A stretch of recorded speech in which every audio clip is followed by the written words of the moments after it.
Più che di dimissioni, io, come avevo detto fin dal primo giorno, sono stato e resto a disposizione del partito per fare quello che meglio serve al partito. Se la mettiamo sul confronto personale, secondo me non abbiamo capito nulla di quello che sta succedendo in Veneto. E se non abbiamo capito che cos'è successo al Partito Democratico in Veneto, la soluzione del problema è lontana a venire. Così il segretario regionale del Partito Democratico, di cui molti avevano chiesto la testa dopo il risultato deludente dell'ultima tornata elettorale.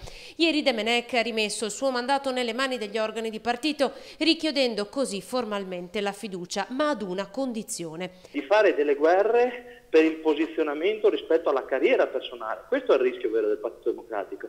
E allora su questo io credo che una riflessione seria deve essere fatta a tutti i livelli. Sarà l'incontro di sabato a decidere se sarà Roger Domenech a traghettare il partito al congresso di questo autunno. Adesso, dopo tutto quello che è successo, dobbiamo vedere chi veramente crede nel Partito Democratico, nel centro-sinistra in Veneto. Smentisce che le divisioni all'interno del PD ricalchino le storiche differenze tra renziani e bersaniani. Questa volta accusa la lotta è personale, un gioco pericoloso cui il segretario dunque preferisce sottrarsi. Se l'approccio è quello che vedo trasparire in queste giornate, quindi molto impostato sulle guerre personali e sulle guerre per bande, io credo che questo non serva al Partito Democratico e allora io dentro queste dinamiche non ci sarò sicuramente. Non getta la spugna, ma chiede al partito un atto di responsabilità a tutti, da chi lo ha pubblicamente accusato a chi non ha remato con i compagni in questa campagna elettorale.